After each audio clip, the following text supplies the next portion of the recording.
Please be seated. Class of 2017, family and friends, welcome to the icon of the university, Duke Chapel.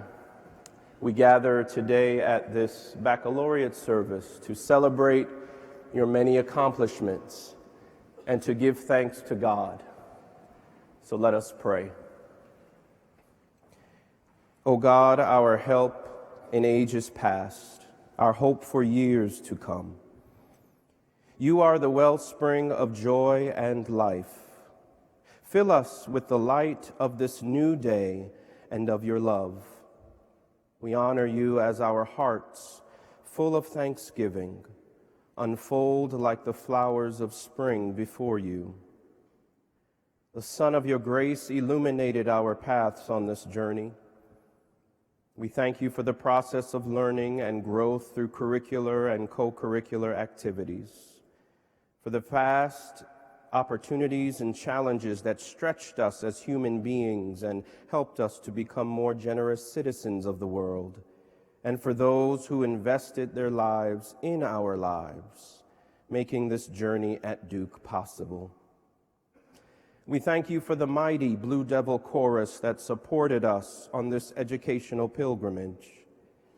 But we also remember those who began this journey with us but are not present today, and those who haven't had the privilege to study at a place like Duke, and those who are often forgotten on society's roadsides. As we end this stage of the journey and begin another, may we share cheerfully and liberally all that we have gained in mind, body, and spirit for the common good.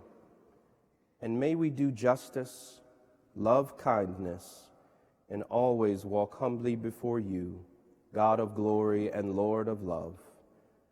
Most of all, teach us how to love each other. Amen.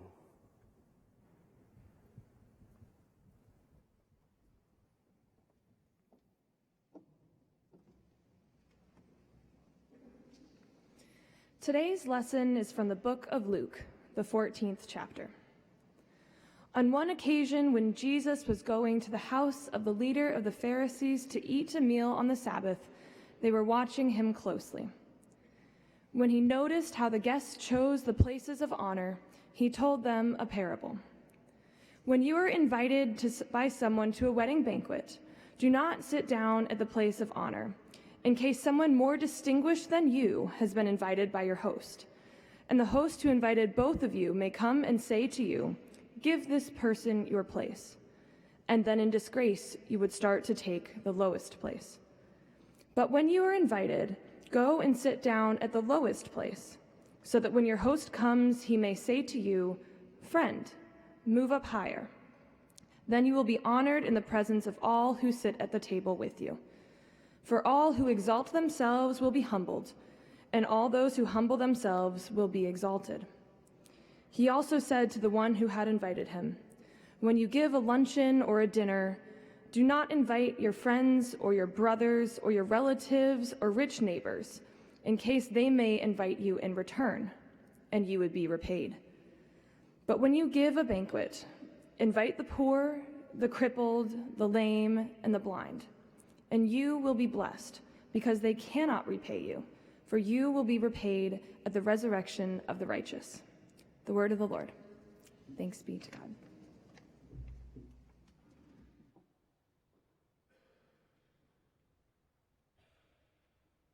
When you entered this space, the first thing that might have struck you is seeing some classmates you thought would never graduate. A second thing you may have noticed are the beautiful stained glass windows or the high vaulted ceilings. You may not have noticed a green devil in one of the stained glass windows or the two wooden mice that are in residence in this building, or even the video cameras. The cameras are running, which might make you reconsider falling asleep. They watch us from the margins of this iconic building. They are not front and center. They are on the borders and we might not even notice that they are there. They pay attention to us, but do we pay attention to them? Margins, borders matter.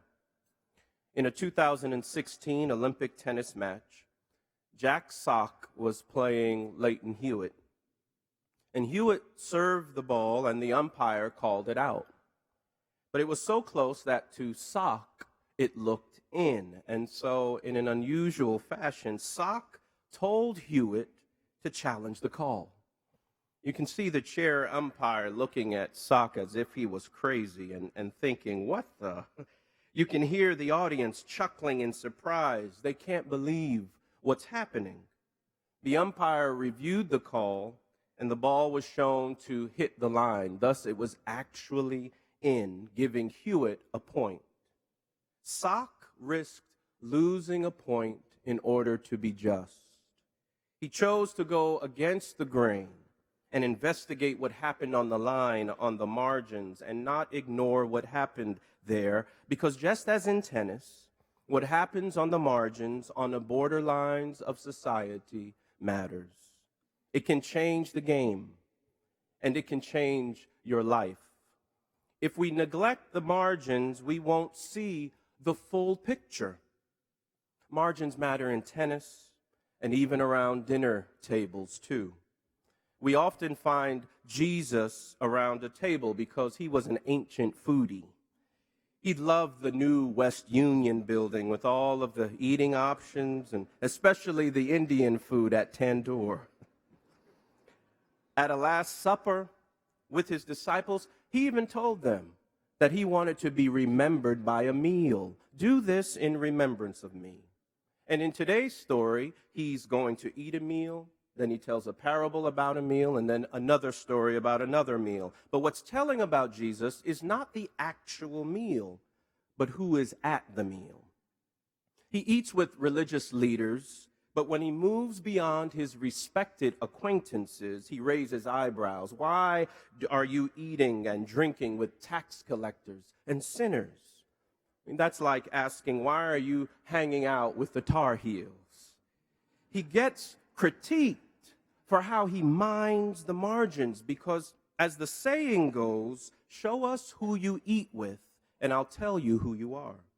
So at the table, Jesus gives two instructions. The first is, when you are invited, go and sit down at the lowest place. And those who exalt themselves will be humbled, and those who humble themselves will be exalted. Humility gets a bad rap in our day, I know that. Are you kidding me? This was not my approach to getting into Duke or being hired at a consulting firm or winning this fellowship. I wasn't chosen because I was humble.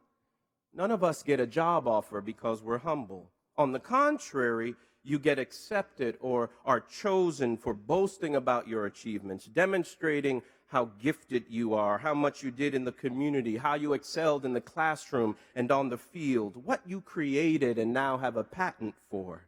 Am I right? Think about the Duke-Carolina rivalry. What do Duke fans say to their Tar Heel opponents, even when we lose? That's all right. That's okay. You will work for us someday. Right? Not much humility there. And what Jesus teaches goes against the Duke grain. Go and sit down at the lowest place. I mean, who would actually boast, I'm a marginal reader, choose me? No one wants to be marginal. You want to be the best, extraordinary movers and shakers in the world. The London Underground, also known as the Tube, is the oldest rapid transit system in the world. And in 1968, a recorded voice was installed to warn travelers to watch out for the space between the platform and the train every time the train stops. If you've been there, you know that voice says, mind the gap. Mind the gap. Because if you don't, you may fall and hurt yourself. In life, if you don't mind the margins, you may fall, because the margins or the fringes shouldn't be ignored. It's not just those who are honored who deserve a table around the seat of humanity, but those who are dishonored on a daily basis. If we don't mind the margins, mind the social gaps, we will miss the collective picture of humanity. Go and sit down at the lowest place. Go and see what it's like to feel what others feel like on the borderlands of human existence. To increase your empathy with those who always have to sit or be told to sit in the lowest place. Put yourself in someone else's shoes to see the world from another perspective. Mind the margins. Inhabit the lowly places because they are actually central to society. Talk of borders has been in the news a lot. And the borders of life or on a page are significant. There was a president of a major research university who shall not be named, but he's an English buff. And he appeared on the Colbert Report with Stephen Colbert. And they discussed the American Academy of Arts and Sciences report on the importance of the humanities and social sciences in education. At one point, Colbert picked up the report and he pointed to the margins, the size of the margins, and he challenged the president by claiming he was stretching the report, making it longer with bigger margins. I know none of us have ever done that. And so Colbert claimed that if the margins weren't so long, the report, which was actually around 88 pages long, would only be 8 pages long. But swiftly and wittingly, this president responded by saying, all serious readers know that margins are to keep your notes in. This president was none other than our President Broadhead, and I think he deserves some snaps of affirmation for that response. The margins on a page are a part of the reader's experience. It's a part of the full page. And when we read a book, we may use the margins to emphasize what's important to us as readers. We have all, in the words of former U.S. poet laureate Billy Collins, seized the white perimeter as our own and reached for a pen, if only to show we did not just laze in an armchair turning pages. We pressed a thought into the wayside, planted an impression along the verge. The margins can have lasting impressions on the borders of a book and society. But some may never pay attention to the borders, especially footnotes or endnotes. Those notes on the margins of a page because they are smaller in font, revealing somehow that they may not be as important as the main text. When writing books, editors may even encourage writers to limit the number of footnotes because what's in the margins seemingly don't matter and are viewed as getting in the way of the reader, breaking the flow. But the irony is that the footnotes tell you the source for the information in the main text. They feed into what is central and tell you where to go for the source of knowledge. Without the footnotes, without the margins, you wouldn't have all of the necessary information at hand. You wouldn't have the whole story, because without the fringe of a page or a community, you can't see the whole and know the fullness of God. The marginal information is sometimes commentary on the main body of the text. The margins matter, and maybe it's the margins that tell us what kind of society this really is. The margins tell us who Jesus was because the marginalized were Jesus' tribe. He hung out with the least, the last, and the left out, which is why his second instruction is when you give a luncheon or dinner, don't invite your friends or your relatives or your rich neighbors because they can invite you in return and you might be repaid. But when you give a banquet, invite the poor, the crippled, the lame, the blind, and you will be blessed because they cannot repay you. Invite those who aren't connected to power. Invite those who can never repay you. Be careful of befriending others just because you can get something from them and aren't really interested in them. Invite those who can't give you anything but themselves. They have no money, their health is bad, they are reliant on you, they are not the right network or don't have the right net worth. Invite those who aren't your usual associates. Engage those who are different. And by doing so, by inviting the poor, the crippled, the lame, the blind, those without college degrees, and those with great material and physical needs, you are telling them you are accepted. whether it be where you sit or whom you invite. The message is clear, class of 2017. Embrace places and people out of the normative cultural bounds. Choose the margins, the unacceptable, the periphery, the unpopular. If you want to be first, be last.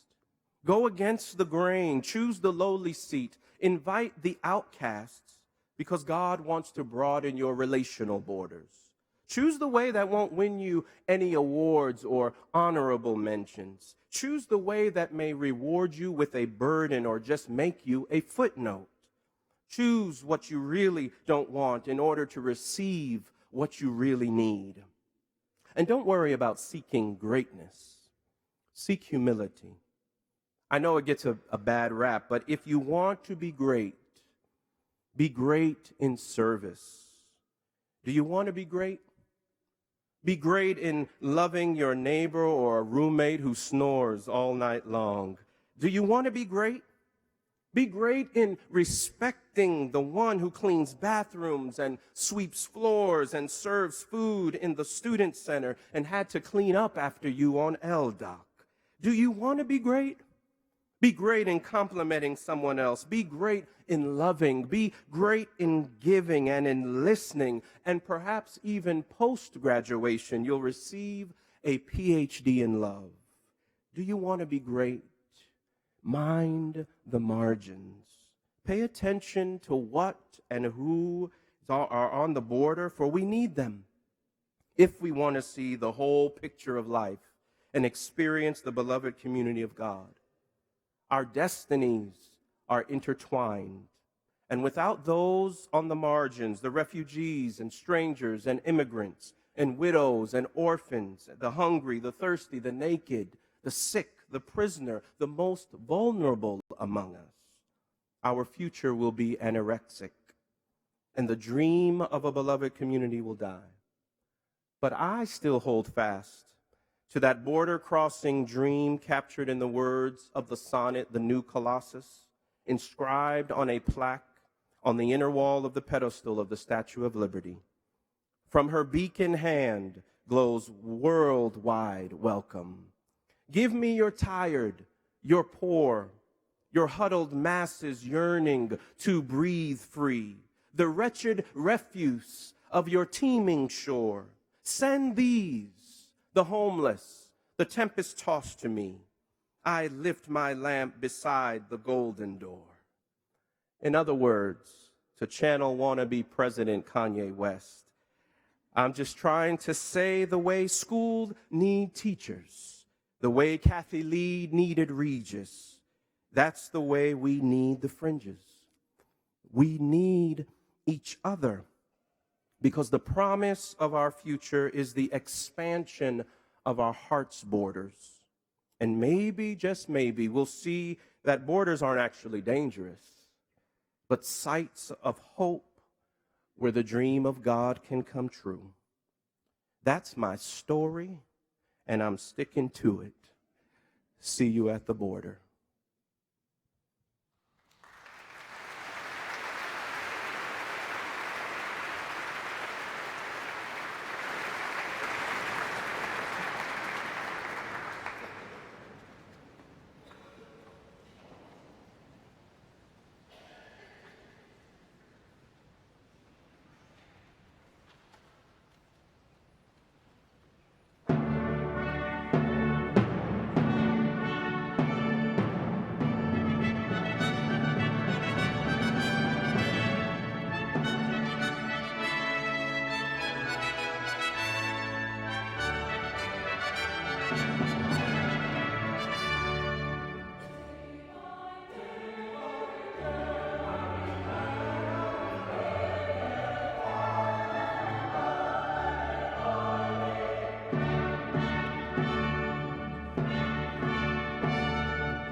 You and I have something in common, class of 2017.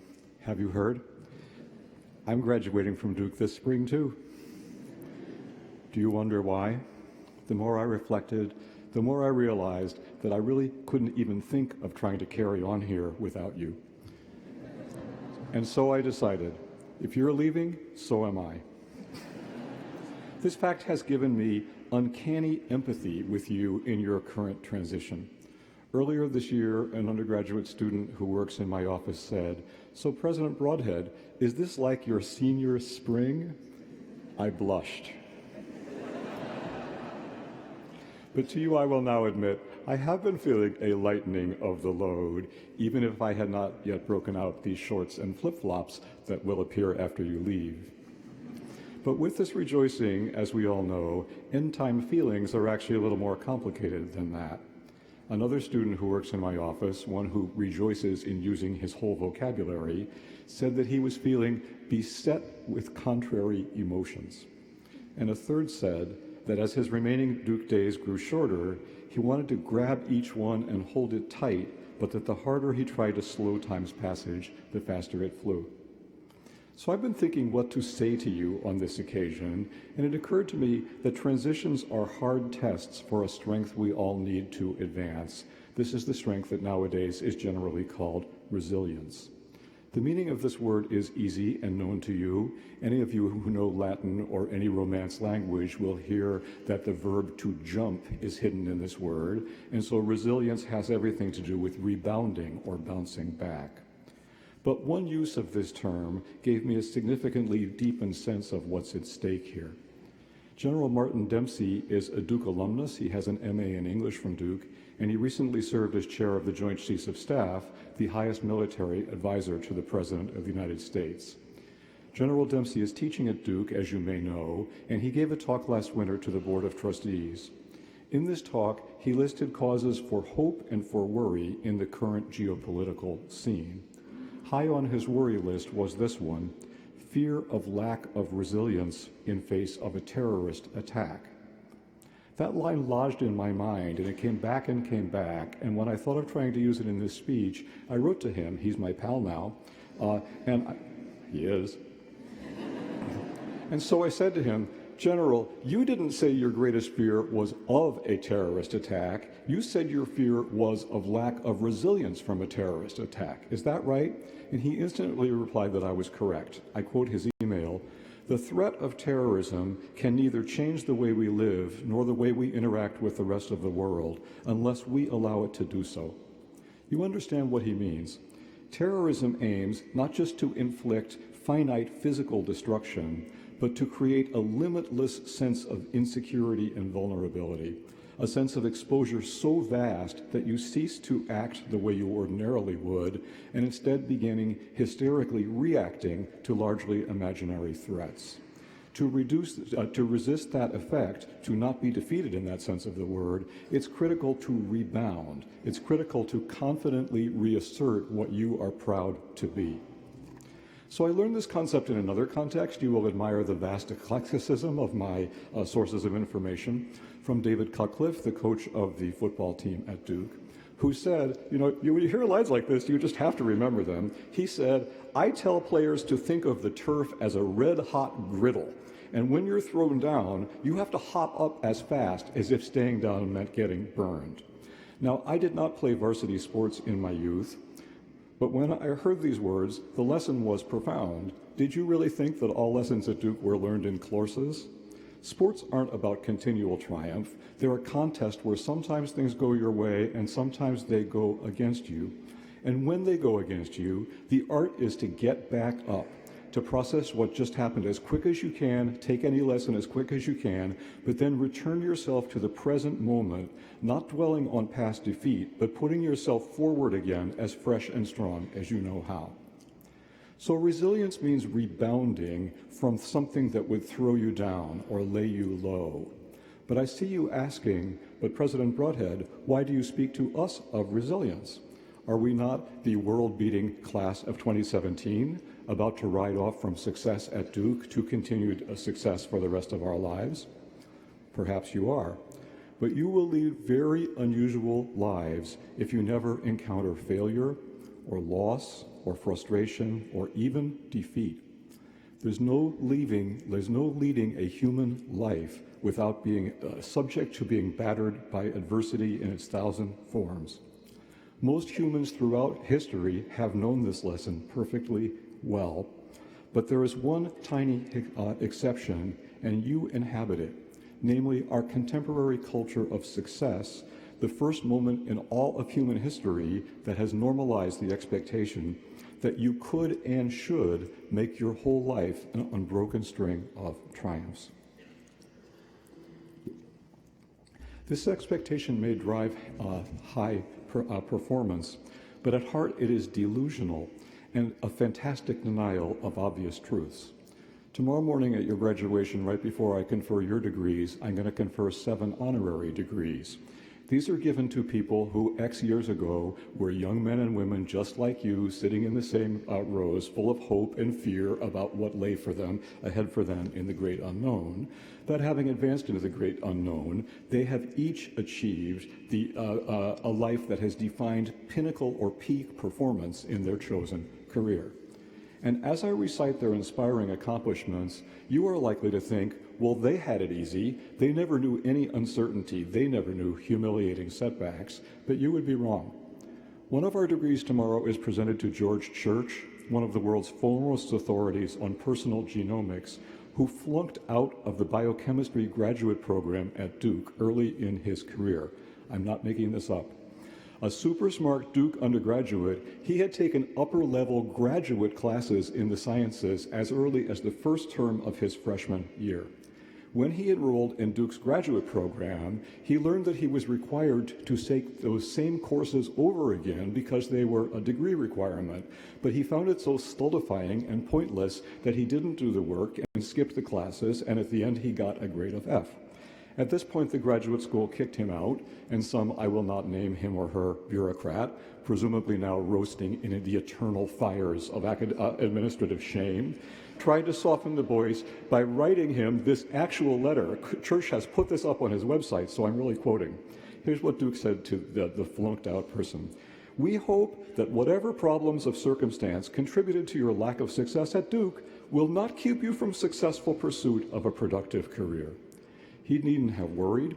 Church continued his graduate studies at Harvard, where he is now a professor of genetics and founding director of the Wyss Institute for Biologically Inspired Engineering. On Sunday, I will also introduce you to Loretta Lynch. She is a Durham native who became a tough, widely admired U.S. attorney for the Eastern District of New York before being named Attorney General of the United States in 2015. Growing up black in a region not then far removed from segregation days, when Loretta Lynch got the top score on a standardized test in elementary school, school officials could not believe that a black student had got that score, so they made her take the test again. At this point, as her father, who still lives in Durham, continues endlessly to boast, she took the test again and got an even better score the second time. A third degree we're going to give is to Clay Christensen, a Harvard Business School professor who offered the theory of disruptive innovation. His book, The Innovator's Dilemma, has been called one of the 6 most important business books ever written. So surely his career must have involved a straight upward ascent toward permanent success. In fact, Clay Christensen suffered a heart attack, a cancer diagnosis, and while he was recovering from chemotherapy, in 2010 he suffered a massive stroke that significantly impaired his ability to speak. With heroic willpower and spending as much as 8 hours a day of speech therapy, you try it and see how much fun that is, by 2012 he had sufficiently regained his powers that he could give a brilliant talk to the Duke Board of Trustees, first explaining that during the talk he would need to stare at the floor the whole time because if he made eye contact with anybody, he would lose his ability to find his words. Now, any of these setbacks could have been so discouraging as to be virtually career-ending. If these men and women went on to achieve at the level we will celebrate, it's not because they were spared adversity, but because in face of profound setbacks, They were damned if they were going to be halted. They bounded back. They insisted on going forward and writing the story that they wished to be the story of their lives, rather than allowing themselves to be trapped in a narrative of defeat. During your freshman orientation, your class was the last at Duke to hear the words of Maya Angelou, the writer and poet, who found a memorable phrase for the spirit of indomitability I'm talking about. It's my favorite line in her work. I trust it is yours too. But still I rise. Do you remember this poem? Endless catalog of things that try to press you down, and at the end of every one comes the refrain, but still I rise. After the greatest tragedy in his personal life, the death of his young son from typhoid fever, Ralph Waldo Emerson wrote this line in his journal: "I am defeated every day, but for victory was I born." Now, I've heard it said that it's wrong to celebrate resilience as an all-sufficient virtue. Critics note that when resilience is the prescription, individuals are being asked to find the whole solution in personal willpower, deflecting attention from social or structural barriers that create or aggravate many so-called personal limitations. I get that. That is not a trivial point. But how do we expect such structural restrictions to be overcome except through the strength and resilience of those who fight them? A never-forgotten event of President Broadhead's actual senior spring was the assassination of Martin Luther King. Rolling back the rule of legally enforced racial segregation in America, the accomplishment of Dr. King and his contemporaries in the civil rights movement, that was not work for the weak of spirit or those easily cast down. It took persistent, endlessly renewed self-assertion against seemingly immovable obstacles and quite terrifying personal threats, such as the bomb that was set off in King's house with his wife and small baby at home in it while he was leading the 1956 bus boycott in Montgomery, all the way down to the death threat he mentioned in what turned out to be the last speech he gave on the last night of his life. I hope there's some difference you want to make. I hope that's the success that you have in mind. And differences have been made. All kinds of differences have been made, and they've been made by men and women who aren't fundamentally more gifted in their powers than you are right now. But differences aren't made by complaining that they are needed. They're made with work, through struggle against obstacle, by people who are defeated every day, perhaps in some measure, but who rebound, who keep their eye back on the thing their eyes on the prize, and who say with some never extinguished inner voice, "Still I rise." Class of 2017, I hope you leave here with thousands of happy memories, but your life here was not a solid run of bliss. This was a place of self-discovery in the crucible of challenge. If Duke has had a formative or transformative effect on you, and I trust it has been through this mix of struggle and success. Now it's time to take the self you became here out into the world of adult responsibilities, where you will face new successes and new challenges and continue to grow through the joint tutelage of both. You'll do fine if you absorb what life throws at you and find the resilience to advance toward what you feel important to do. Have you got that? If so, you no longer need to be beset by contrary emotions. Good things lie behind you, even better things lie ahead of you. Let's get out of here.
Please stand if you are able.